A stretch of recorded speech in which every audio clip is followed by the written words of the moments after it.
You need to get that nailed down. Okay, so let's see what we've got here. So I've drawn a picture for you.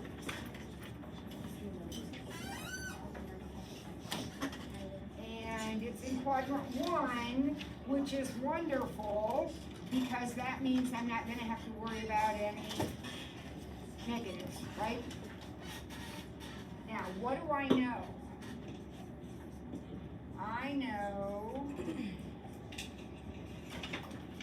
that the cotangent is 3/5, which automatically means the tangent is 5/3,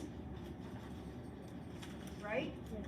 And I might be thinking about SOHCAHTOA, because that might help me remember that tangent is opposite over adjacent. So opposite is 5 and adjacent is 3.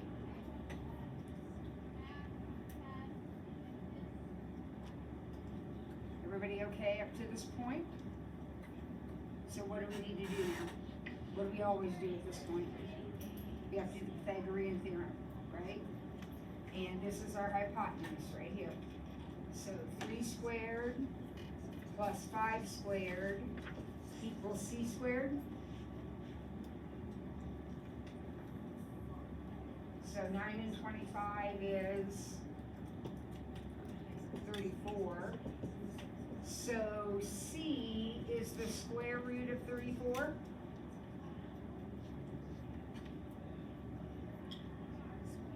Right? And now that doesn't reduce.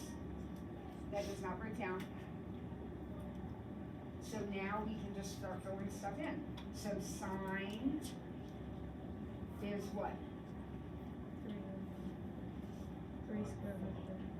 Opposite over hypotenuse. So 5 root 34 over 34. And cosine is adjacent over hypotenuse.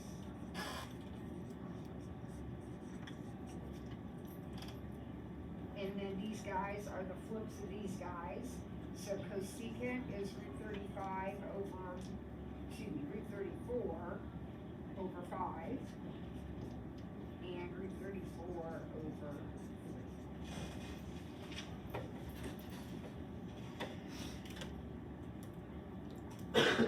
Okay, now have we done a lot of those? Yeah. You should be very comfortable with that. Okay. Now, the next one is from before Christmas. Who remembers how to change 200 degrees into radians? Anybody remember how to do that?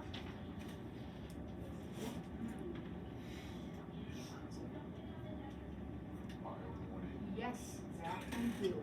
Pi over 180 equals, now the 200, there's going to be an x and a 200. This never changes. This is pi, this is 180. Period, period, period, every time. Now, over here is going to go an x and a 200. Where does the 200 go? Is the 200 going to go on the top or the bottom of the fraction? Bottom. Why is the 200 going to go on the bottom? This is a degree. The degrees go in the same spot. 180 is your degree measure. So 200 has to go in the same spot as the 180. All right, then what? 180x equals 200 pi. And remember, what almost always happens with these guys, you can cancel out a 0, almost always, not always, but a lot of times. You can always cancel out something. And that's going to leave me with 20 over 18, 10 pi over 9.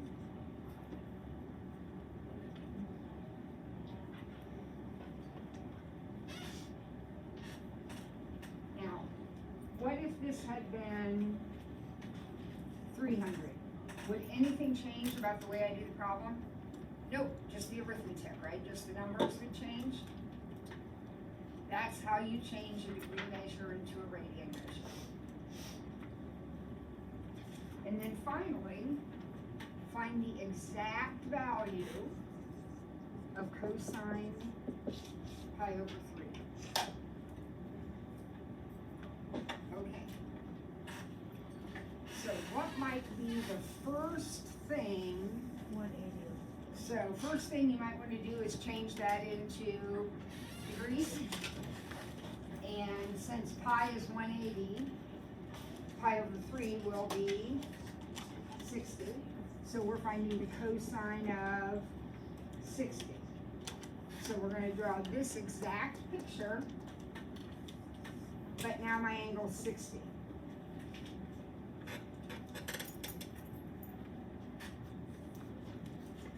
Now what do I know about the sides of that triangle? Across from the 60 goes root 3.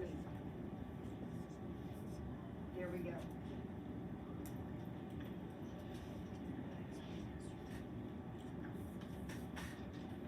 What do I want to know? I want to know cosine. So what's cosine? Cosine is adjacent over hypotenuse. So cosine would be 1/2. The answer to the problem is. Now for tomorrow's quiz, I'm going to keep everything positive. So see how this was in quadrant 1 and that's in quadrant 1? That's how we're doing it for tomorrow's quiz. But our next one after that, we'll be moving into the other quadrants, and you'll have to pay attention to the negatives. There's a lot to keep track of. First thing you gotta do though is make sure you memorize that cosine is adjacent over hypotenuse. Okay? All right, that's tomorrow's quiz. Let's get our notes out and let's plow ahead. 45, right?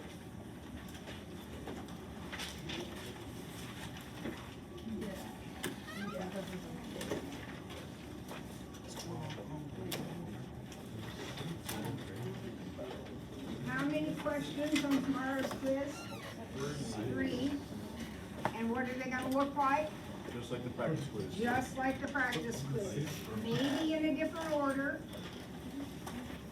but just like the practice quiz. So, if we want to do well, what do we need to do?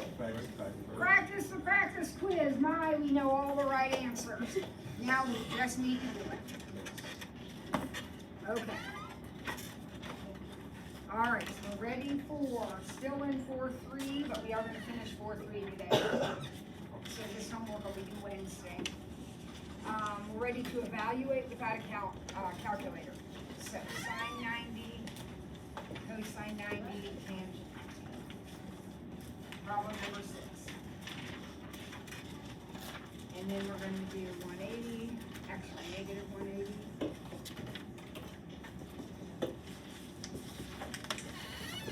Okay, we talked about this a little bit the other day. And I have drawn a circle, and this time a circle is appropriate. Because why? I'm dealing with 90 degrees. Where is 90 degrees? It's straight up, isn't it? Isn't this 90? Remember our labels, guys? So 90 is straight up.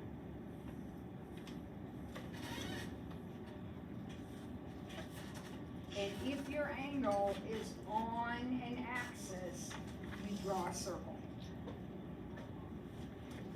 Now, I don't have any idea what point that is.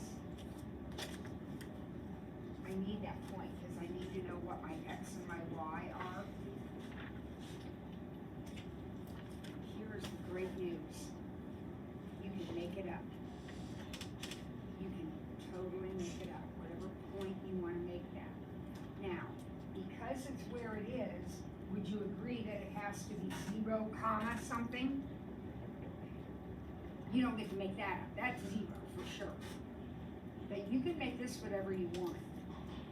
Typically, we make it 1. Typically, we let the radius of the circle be 1. Now, could you make it 2 or 3 or 4? Absolutely. But since 1 is the easiest number, we usually go with 1. So I've got my circle, my angle is straight up. If I let the radius of the circle be 1, then straight up would be the point 0, 1. Would everybody agree? So x is 0, y is 1, r is 1. Now, sine, cosine, and tangent. I have to remember my circular definitions. Sine is y over r, cosine is x over r, and tangent is y over x. So here we go. Y over r would be 1. X over r would be 0. Remember, 0 on top is 0. And uh-oh, y over x is undefined.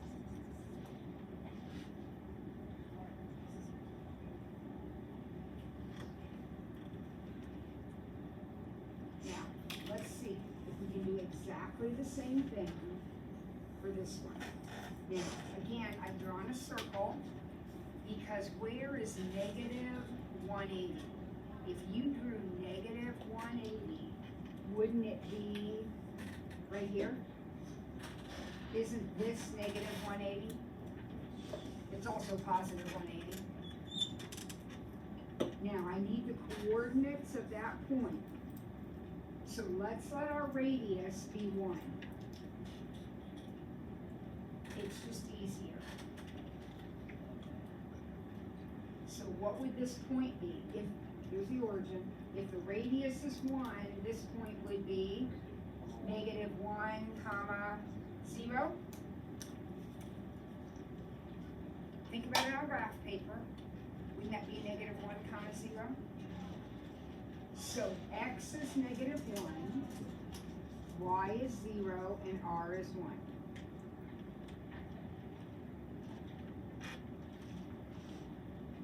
Sine y over r. Cosine x over r. And tangent y over x.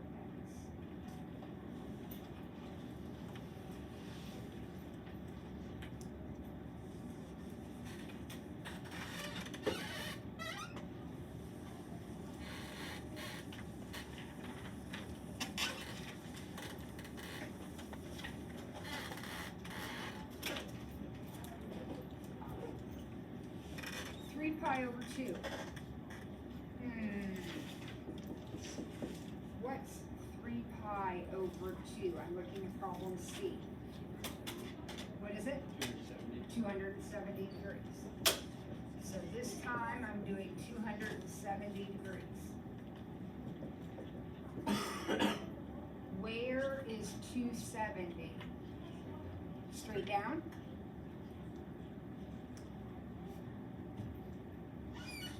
Down.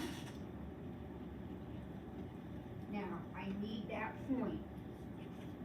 If I let my radius be 1, because it's easy, then what would be the coordinates of that point? 0, negative 1.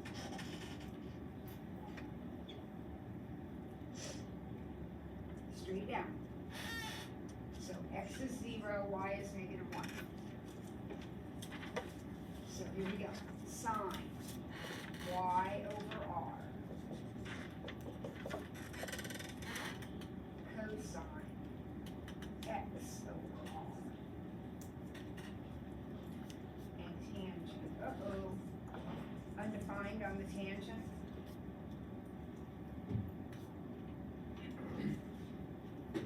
some of you, I'm sure, are saying, well, Mrs. Ford, what if I used a radius of 5?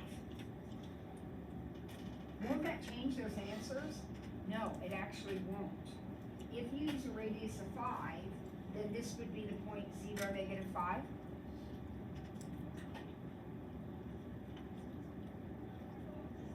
So see what's going to happen? When I put y over r, I'm still going to get -1. X over r is still going to be 0. So the radius doesn't matter. I would suggest you use 1, but it doesn't matter. All right, one more. Let's see if we can get this last one done. What is our angle? 0. Where's 0? No, 0 is not the origin. 0's here. Angle 0 is here. Angle 90 is up here, and so on. So angle 0.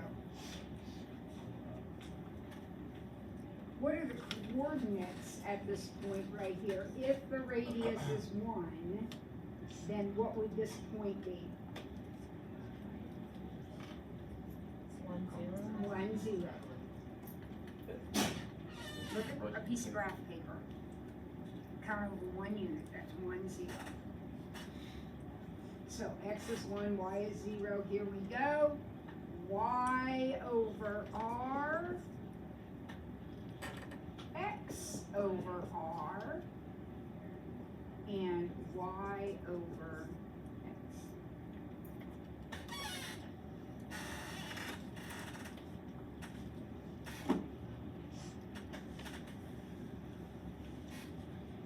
Okay? Now we're going to do something that's a little bit tricky. So I really, really, really need you to be focused. I know it's Monday morning. You're wearing comfy clothes. Some of you might want to be somewhere else other than here. But we've got to tackle this, so here we go. Our job is to find the sine and the cotangent. And we know that the cosine is 2/3, and it got cut off, but the tangent is negative. So this is the given right here. This is what we know. And this means the tangent is less than 0, so the tangent is negative.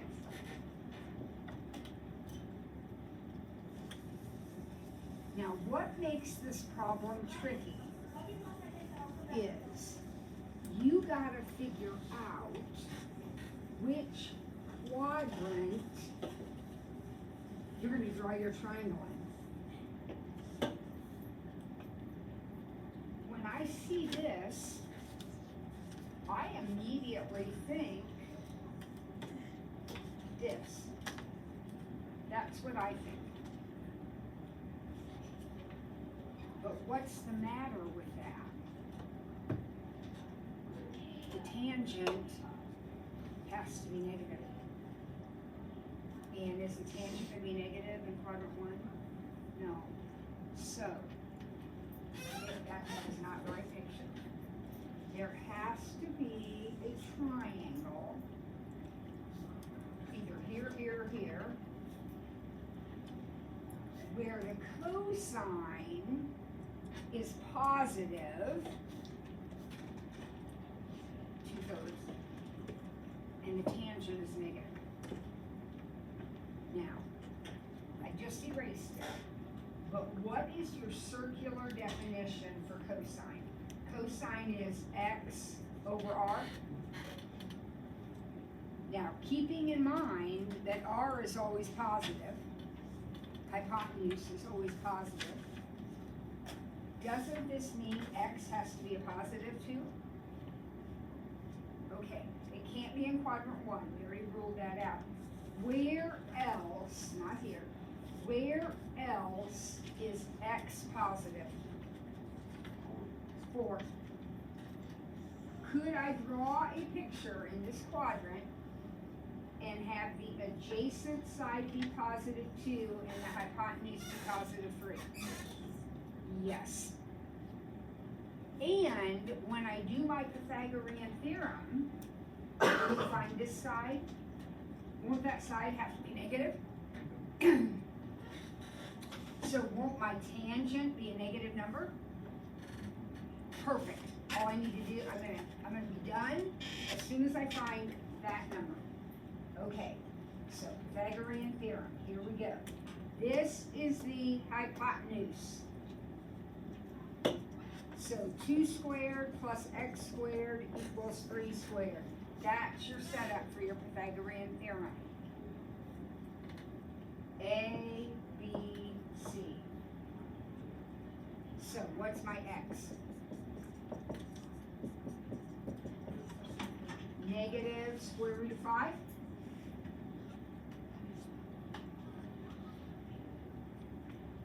So then I need the sine. Here's your angle. Sine is opposite over hypotenuse. So negative root 5 over 3.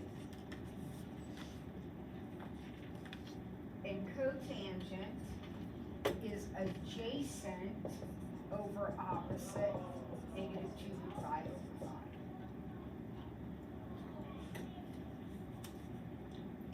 That is probably the hardest thing we're going to do in this chapter. And you guys just managed it.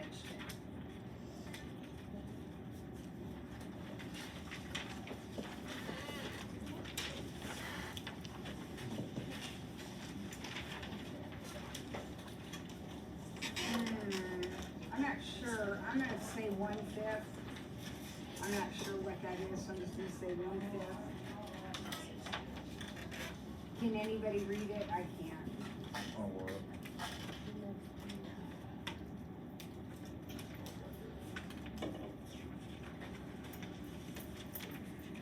Okay, so this is the given right here. This is what we know.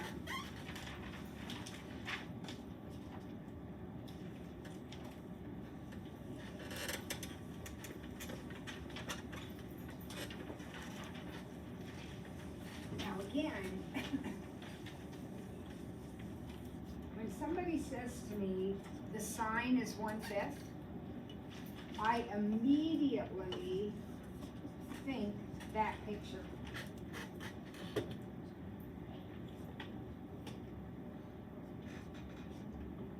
Right? But in that picture is the cosine negative. This means the cosine is negative. No, nothing's negative here. So that is not the right quadrant. I have to figure out which quadrant will y over r be positive? Sine y over r. Well, it's not quadrant 1. That doesn't work. So what other quadrant has a positive y? Quadrant 2. There's your angle, 1, 5. And the good news is, tell me about x. In this picture, x will be negative, right? And cosine is x over r, and we want that to be negative.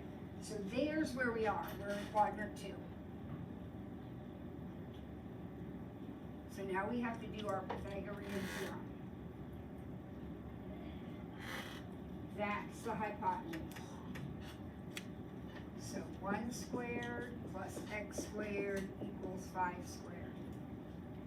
Please remember, a squared plus b squared equals c squared, and c is the hypotenuse.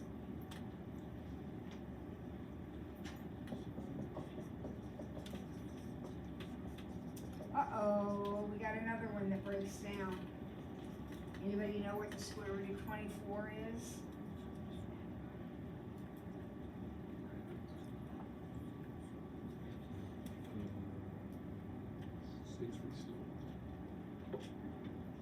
Other way around, 2 root 6. It's 2 root 6. Guys, 24 is 2 times 12, 2 times 6, 2 times 3. 2 2s, so 1 2 comes out, 2 and 3 left over, 2 root 6.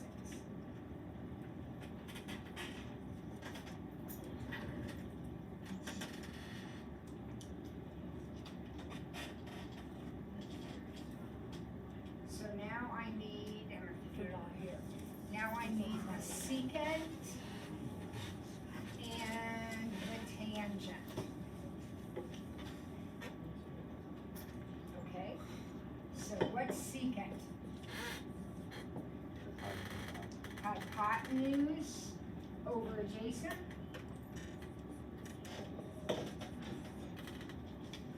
And what's tangent? We're gonna clean them up in a minute, but what's tangent? Opposite over adjacent. Now, these need cleaned up.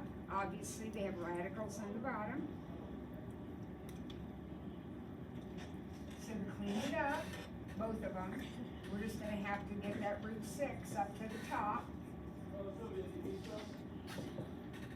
So we have 5 root 6. Now, what happens when you have these two? That just makes 6. So negative 12 on the bottom. And here the same thing, that makes 6. So negative 12 on the bottom.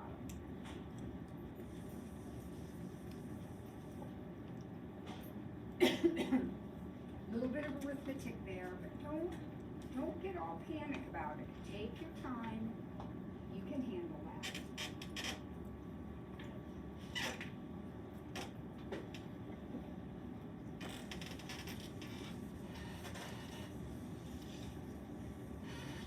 All right, take a minute and see if you can figure out which quadrant you're going to draw your picture in for problem C.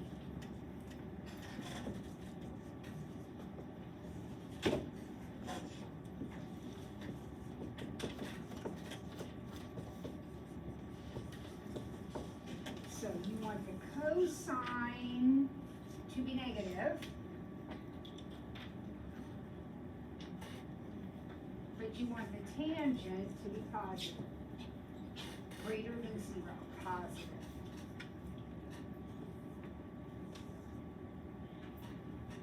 Now think about this for a second. Cosine is x over r, right?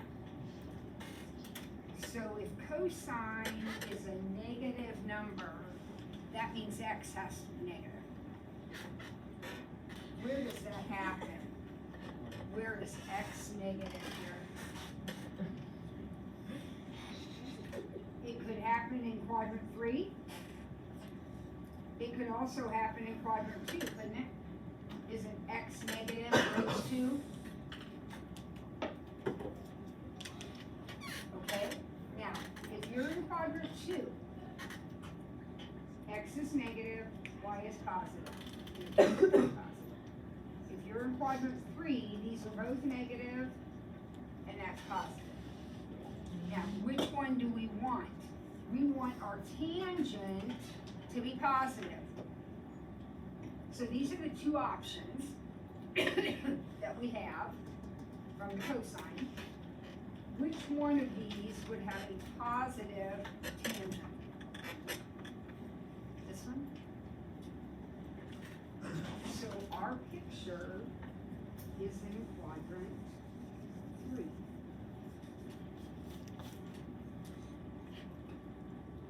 The cosine is negative 3/5.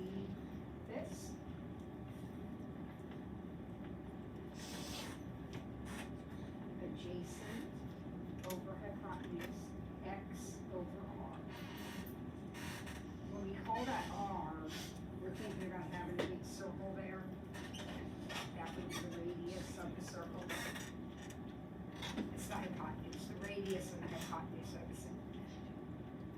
All right, do your Pythagorean theorem. Tell me what the missing side is.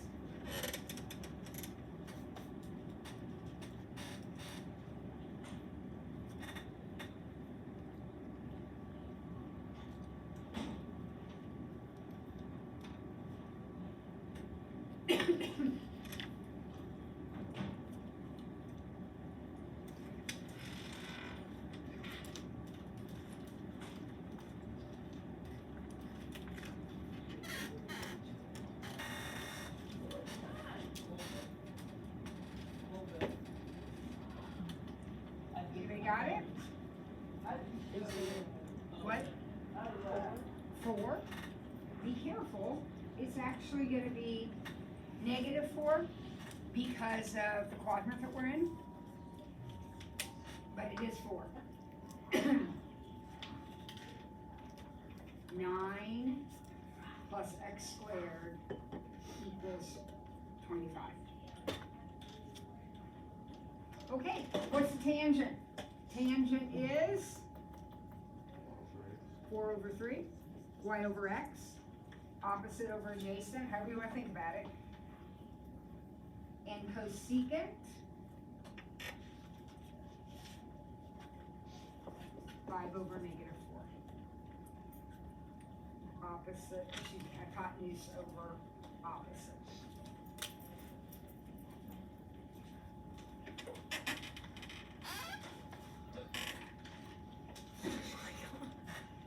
Okay, real quick, let me throw one more of these at you, just a simple question. Can you tell me where the sine is negative? There's gonna be one quadrant, where the sine is negative and the cosine is positive. So remember, this means negative, this means positive. Less than 0, bigger than 0. Take a second and see if you can figure out which quadrant does that happen. Where would you draw your triangle if this were part of your problem?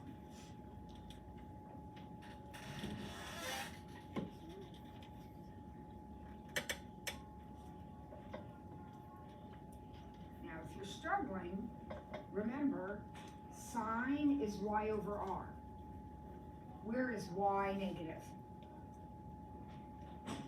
Cosine is x over r. Where is x positive? Positive. So, it's easy if you think about it like that, right? If y has to be negative, but x has to be positive, that triangle would be drawn in quadrant 4. Alright, one more. What if tangent is negative and sine is positive? Tangent is negative. This means negative, less than 0. Negative. And sine is positive. Alright, so what's tangent? Tangent is y over x. And sine is y over r. I like to start with my sine and cosine. Where is y positive? Where is y positive? Y would be positive up here. But I need tangent to be negative. Can that happen here? No. So where is sine positive and tangent negative? Quadrant 2. Sine is y, cosine is x. If sine is positive, y is positive. If cosine is positive, x is positive. And then tangent's a combination of both of them. Okay. All right. So that homework will be due on Wednesday. And now we're going to start our graphs. So, sketch one period. What in the world does that even mean? All right, so here's how I want you to set up your axis. On the y's, I want you to go up to 1 and down to -1.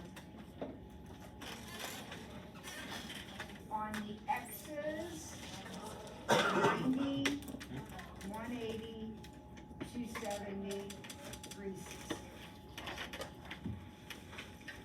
Now those numbers right there are not random numbers.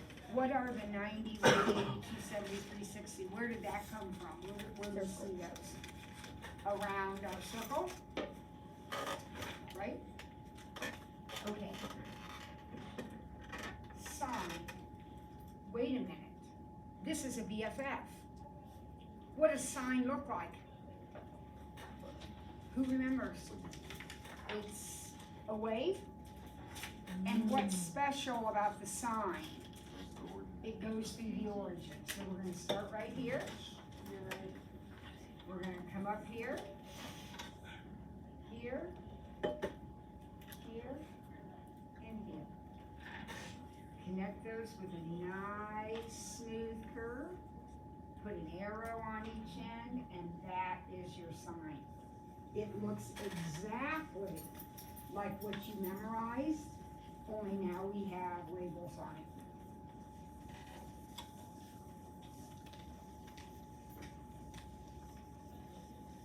The arrows on the end, I think we talked about this before, mean this thing goes on forever and ever. So it just keeps going up and down and up and down and up and down, both directions, forever and ever. So in other words, if I were to keep going, I'd have another hill and another valley, and another hill and another valley. That hill and valley, the repeating, the chunk, it just keeps getting, if I could take a picture of that and paste it, paste it, paste it. That's called the period. So the period of the function, when a function is periodic, it repeats. The period is the repeating section, so the period is 360 degrees.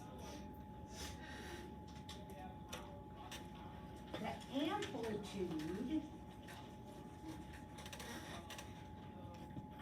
amplitude is the height of the hills or the depth of the valleys. It doesn't matter.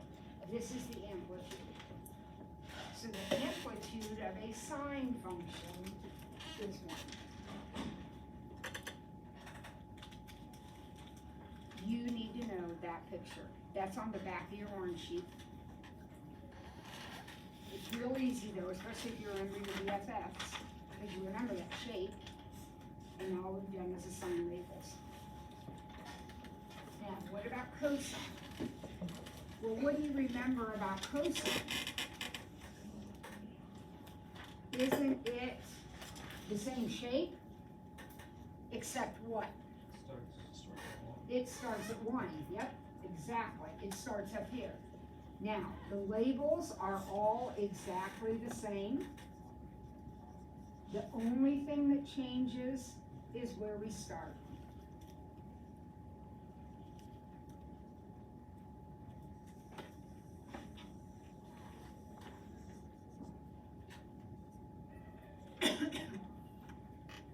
Now, it's very funky looking because we don't see a complete hill.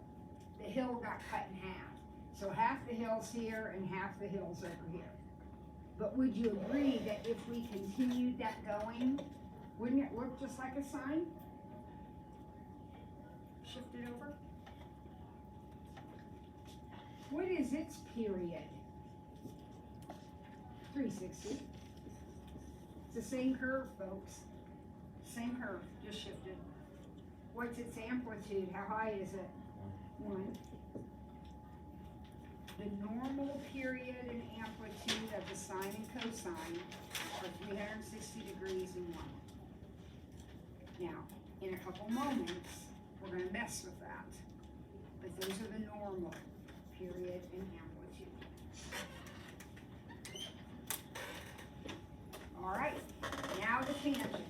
We are only going to sketch, you are only responsible for sketching sine, cosine, and tangent, okay? We will not be doing the other three. They are not hard, we just have a limited amount of time to get a lot of stuff done, so we're only doing the big three. Now, tan is not one of our BFFs. Tan looks different.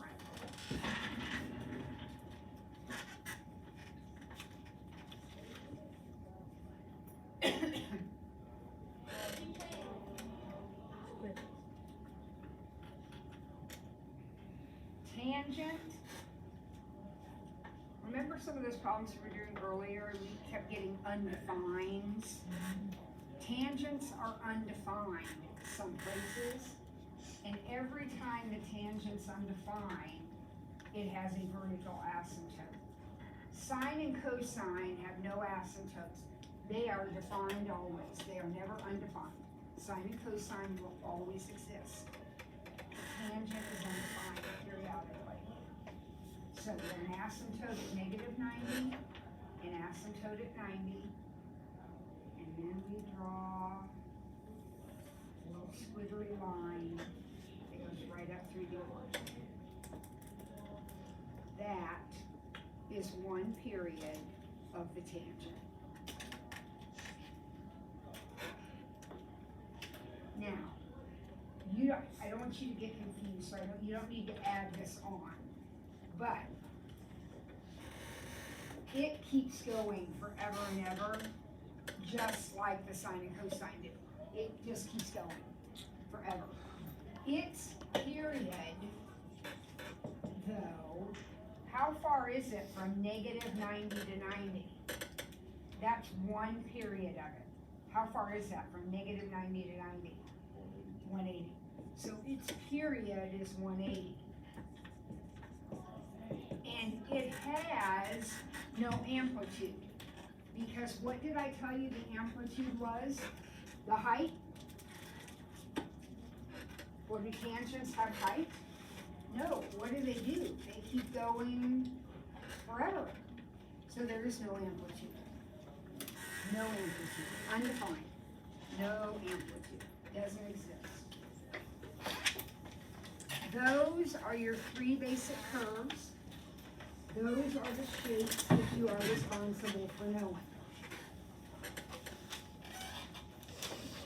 Now, hang on guys, we're going to do a couple more. Now we're going to sketch this. Now, what happened to this? What's different about this? There's a number. There's a number out in front.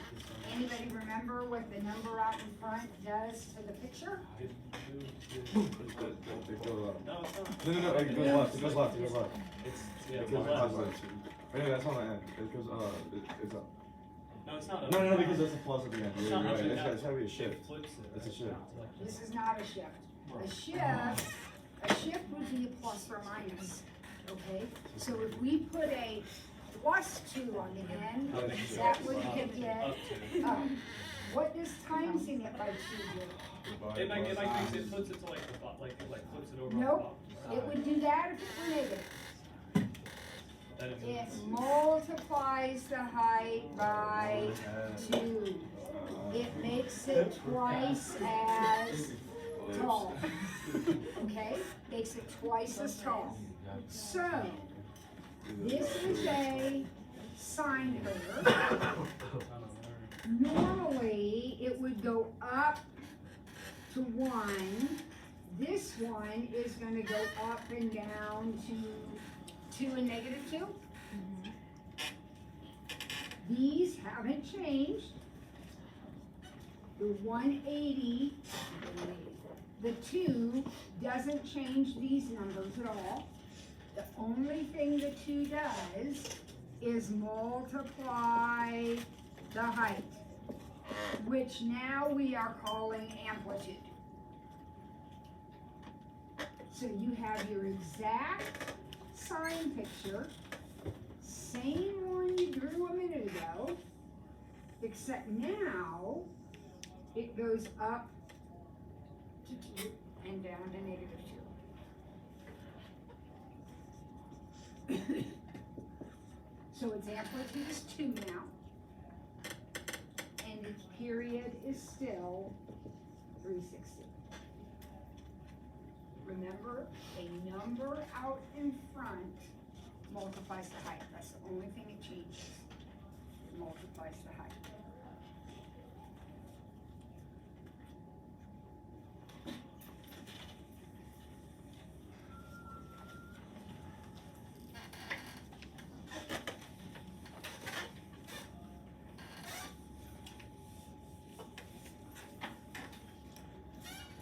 So with that in mind, can you sketch -3 cosine?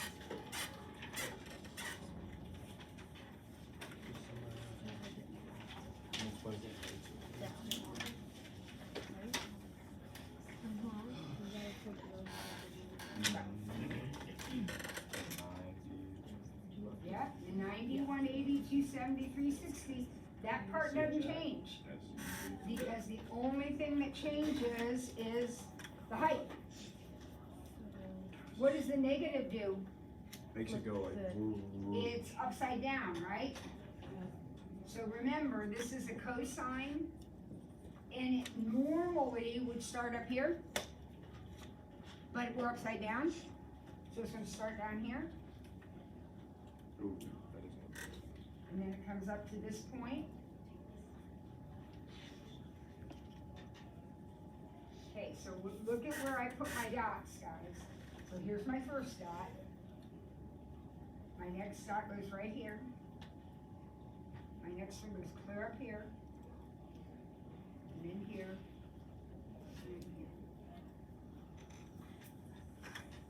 Oh yeah, I did do it Yep, so that's what your picture looks like. right. Yes, sir. That's your negative cosine. Ready for Amplitude, watch it, 3. I know why you said negative, but amplitude is height. It will be a positive number. Now, does the negative matter? Yeah, that turns the picture upside down, but the amplitude is +3. And my period hasn't changed. My period is still 360.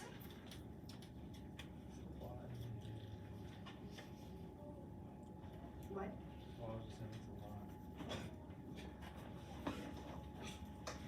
All right, one more. Upside down. This is a tangent.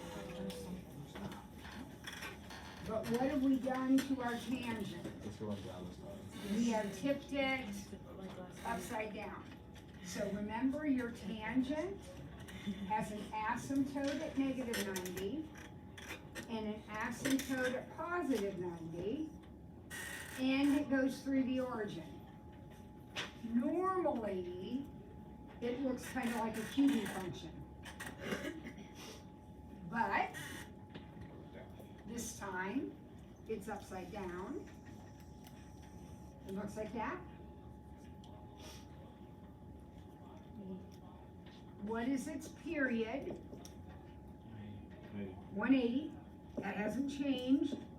What is its amplitude?